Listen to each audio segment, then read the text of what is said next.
Ok, salut tout le monde et bienvenue dans ce tutoriel de prise en main sur le logiciel Revit Structure. Alors, une fois que vous aurez ouvert le logiciel, vous tomberez sur cette interface. Nous avons le modèle ainsi que le famille. Donc, nous cliquons sur Nouveau pour charger le gabarit que nous aurons utilisé. Alors, nous cliquons sur Parcourir et là, on peut voir le gabarit. Bon, ça dépend des normes que vous voulez utiliser. Et donc là, nous allons nous intéresser à la norme française. Nous cliquons sur Structure, Analysis, Défaut, FRAFRA. Et là, on peut donc l'ouvrir. Et puis, on clique sur OK. Le temps que ça s'ouvre. Et donc, voilà, le logiciel s'est ouvert. Alors, ici, la première des choses à faire, c'est de paramétrer les unités. Alors, nous cliquons sur l'onglet dans les repas ici, nous cliquons sur l'onglet Gérer. Et là, on peut juste venir ici, on clique sur Unité. Il y a plusieurs manières de le faire. La première manière, la première procédure, c'est de partir sur l'onglet Gérer et puis on clique sur Unité.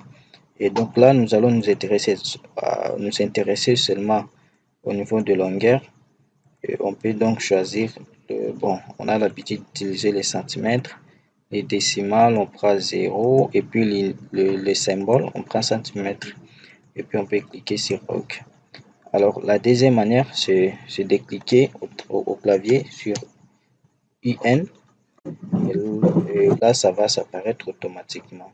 Et donc la discipline c'est commune et j'avais aussi oublié les regroupements de chiffres symboles décimaux. On prend le troisième.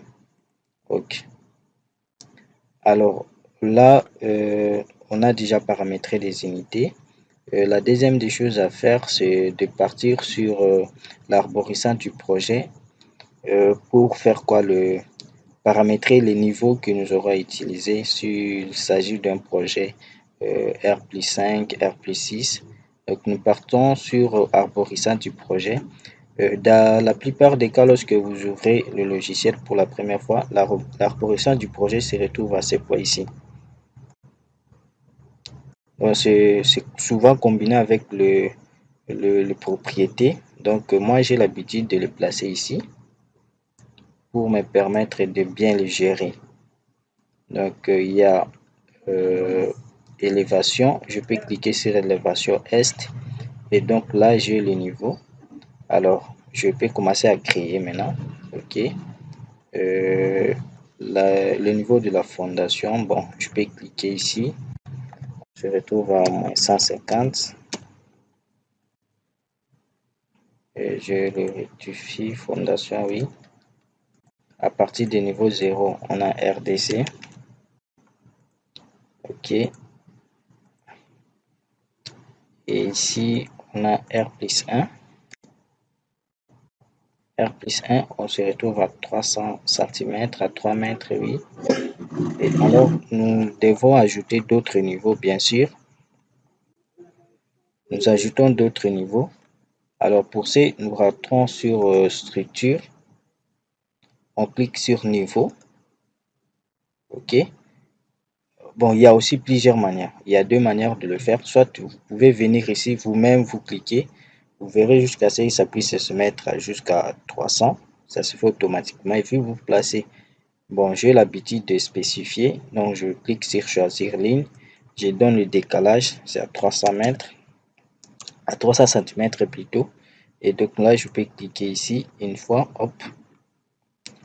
R+2 jusqu'à R+5. Alors, je peux cliquer sur modifier. Et du coup, le niveau que nous avons créé va s'afficher ici automatiquement au niveau du plat de structure.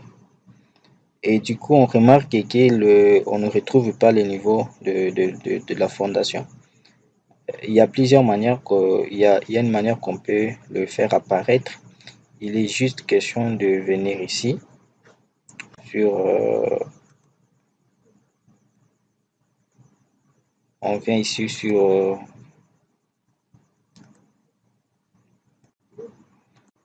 on vient cliquer ici sur l'onglet vie. Je viens cliquer vie en plan, plat de tâche.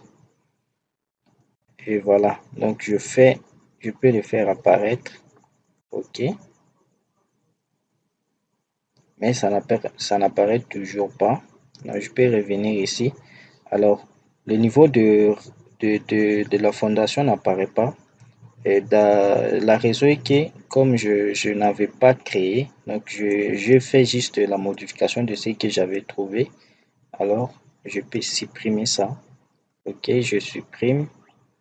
Je reviens sur structure, niveau, et je peux créer la ligne. Je crée ça en -150. -150.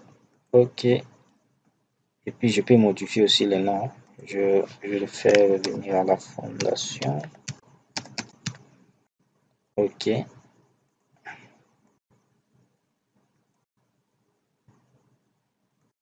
Je clique sur modifier. Et là, on voit le niveau de la fondation apparaître là-bas. Et donc, je peux supprimer ce qui ne m'intéresse pas. OK. Voilà. Et après avoir créé les niveaux, on a là nos niveaux qui sont créés. Et donc, je peux cliquer sur RDC pour créer le, les axes, bien sûr, de votre projet. Et alors là, il va falloir que vous disposez d'un plat, soit des plats de poutraison, unifiés en plat côté, où passeront les axes. Alors, une fois nous avons cliqué sur RDC, je peux venir cliquer sur quadrillage. On peut avoir, bon, on laisse tomber, je fais le plan qu'on avait fait la formation. Donc, je peux, ok, nous prenons la première ligne. On peut donc classer sur l'axe de Y, ok. Et je vais décaler ça. Je prends ici, je décale ça de 500. Bon, il y a plusieurs manières de le faire. Soit je viens ici, je cote jusqu'à 500. Ok, je peux placer. Attends un peu, je vois jusqu'à 500 encore. Hop. Jusqu'à 500. Hop, je le place. Et après, je prends 600. Je le place. Il y a encore 500. Hop, 500 encore. Hop. Et puis je prends 150. Bon, là, je peux choisir la ligne. Je choisis la ligne, je mets 150. Ok. Bon, les autres sont, on prend à partir d'ici, je crois, à partir de 600, ça décale un peu en bas. Ici, je peux échapper. Je choisis à partir d'ici, hop. Voilà.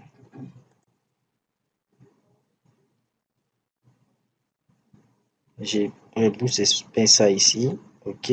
L'autre aussi. Non, l'idée est de désactiver, de déverrouiller d'abord ça. Et puis, je le fais un peu comme ça. Je déverrouille ça et puis je le fais descendre. Ça de même, je peux déverrouiller et puis je le fais descendre. Voilà.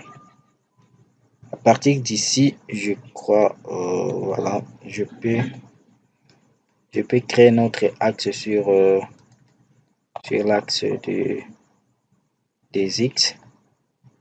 Ok, je peux créer ici.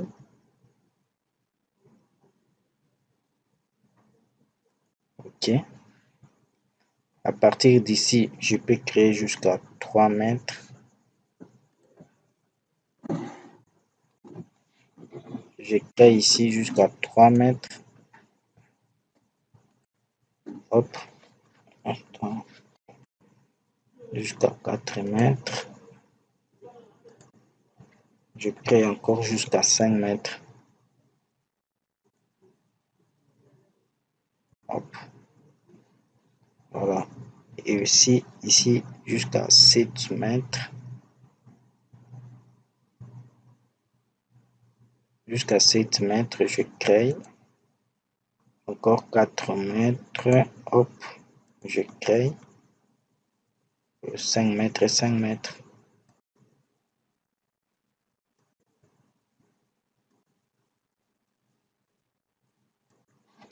Voilà, mes axes là sont créés. Je peux donc arranger encore un tout petit peu. Voilà.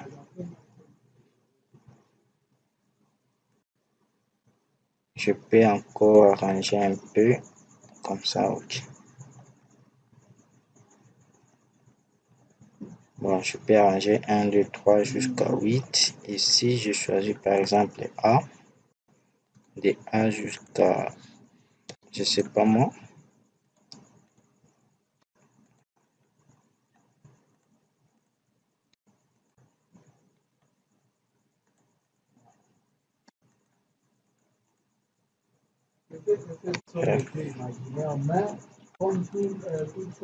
G,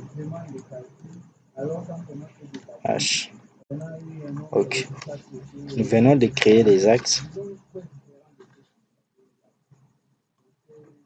Les axes sont créés. Alors, nous devons maintenant commencer à placer les éléments structuraux. Le premier élément à placer, ce sont les poteaux. Nous plaçons donc les poteaux. Nous venons sur l'onglet structure. Nous cliquons donc sur poteau. Bon, nous devons d'abord charger notre bibliothèque. Alors, pour ces projets, pour que nous ne puissions plus avoir des soucis lorsque on veut charger soit une famille, soit le poteau, soit les autres éléments structuraux. Donc, nous partons sur fichier, options. Je viens sur emplacement de fichier et donc je peux cliquer sur emplacement. Je cherche ici. Je cherche et je clique ici sur ajouter valeur. Donc après avoir ajouté, je peux donc cliquer ici. Je cherche là où j'avais placé ma bibliothèque. Je l'avais placé, je crois, quelque part ici. Voilà, logiciel. OK. Je peux ouvrir. C'est déjà placé là-bas. Je clique sur OK. Je clique sur OK. Donc je viens cliquer sur poteau. OK. Je cherche dans la famille. Je peux chercher notre gabarit, non, le poteau, selon bien sûr, la norme. Je peux revenir ici. J'ai un peu du mal à le chercher. Hop. Je peux donc chercher. Bon, ça va dépendre de là où votre poteau se retrouve. Du moins, chez moi, c'était.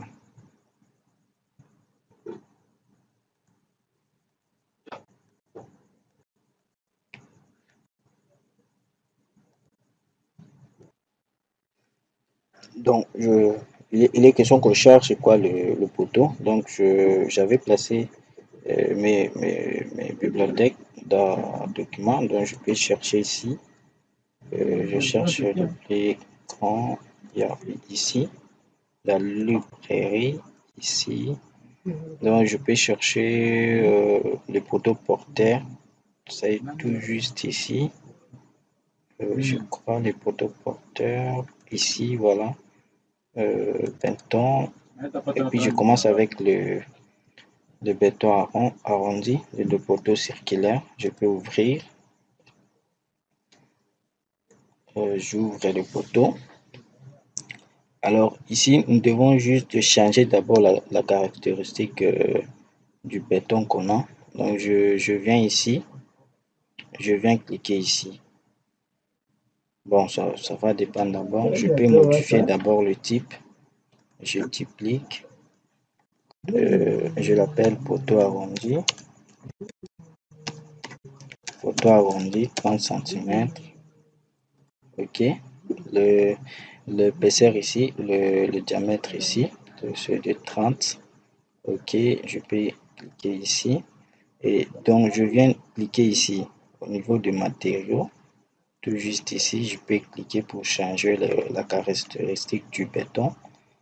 Je viens, j'attends un peu que ça résonne. Et voilà. Qu'est-ce que je vais faire? Je vais faire un clic droit sur béton coulé sur place gris. Et je duplique. Je l'appelle poteau arrondi 30.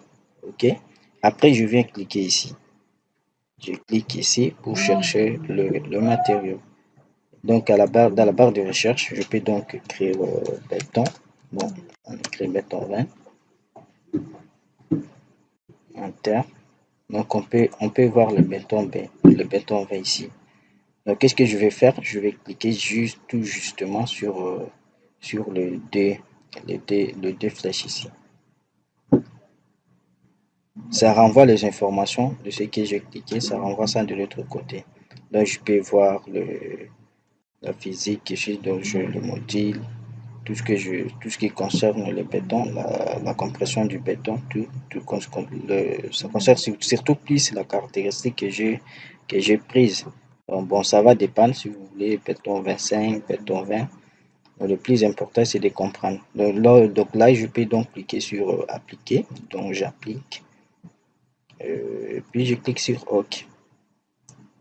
Je vérifie, je me suis placé en RDC. Donc, je vérifie que je sois ici en hauteur, bien sûr, parce que ça part jusqu'au niveau de R+1. Donc, je peux venir placer ici. Je place ici, je place ici. Je viens encore placer l'autre ici. Voilà, je les ai déjà placés. Et on peut donc aussi charger encore le poteau rectangulaire.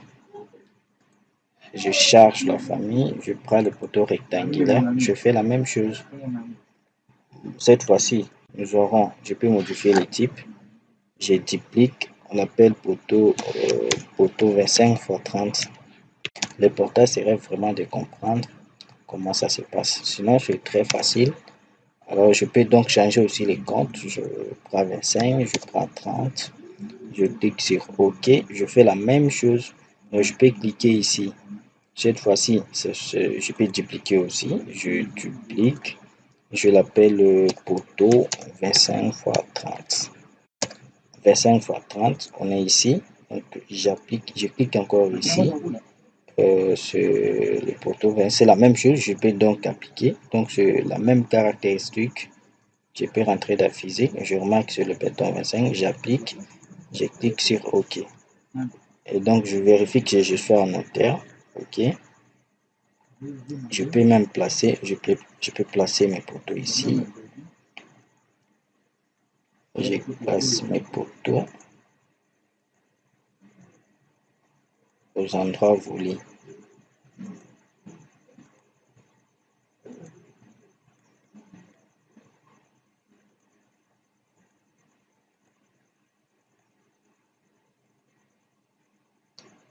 Une fois fini, donc je peux voir ça en 3D.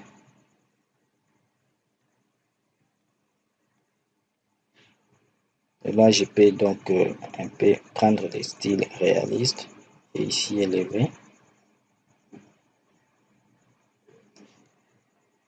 Élever. Donc, nos poteaux sont placés, les poteaux arrondis, circulaires. Donc, je peux revenir ici pour placer le voile. Je prends le style réaliste. Donc, c'est la même chose avec le voile. Alors, pour le voile, on est toujours au niveau de structure. Je peux prendre le mire. Je modifie d'abord le type. Je peux l'appeler voile de 20 cm. Voile 20. Bon, on peut aussi appliquer les matériaux. Pour ça, on peut cliquer ici si on voulait aussi modifier l'épaisseur de notre voile. Si c'était par exemple le 15, c'est ici on peut modifier l'épaisseur. Alors pour ça, on applique aussi la même caractéristique du béton. Alors, je clique ici sur les trois points. Donc, je peux dupliquer encore. Je duplique. Je l'appelle voile 20. Je clique ici, ok, c'est la même chose. Je peux donc appliquer, ok, ok, ok. Alors comme il s'agit de mire, il faut donc vérifier que le décalage inférieur soit de 0. Donc ici le moins, je peux mettre 0. Ainsi que le décalage supérieur soit aussi de 0. Mais attention, il faut vérifier que vous êtes ici. La contrainte inférieure, vous êtes placé au niveau du rez-de-chaussée. Et la contrainte supérieure, ça soit que ça parte jusqu'au niveau de l'étage 1, R plus 1. Mais attention, comme on doit jouer sur la terre ici, et ainsi le niveau supérieur, on se place au niveau de rez-de-chaussée, non plutôt de R plus 1. Et donc nous verrons aussi la hauteur ici, ça va changer de 300. Donc je peux revenir ici, ici, je clique ici, je viens comme ça, je place ça jusqu'ici. Donc je peux voir ça en 3D, comment ça se présente. Ok. Alors là, je vois comment on peut placer quoi les axes en courbe, sous forme de courbe.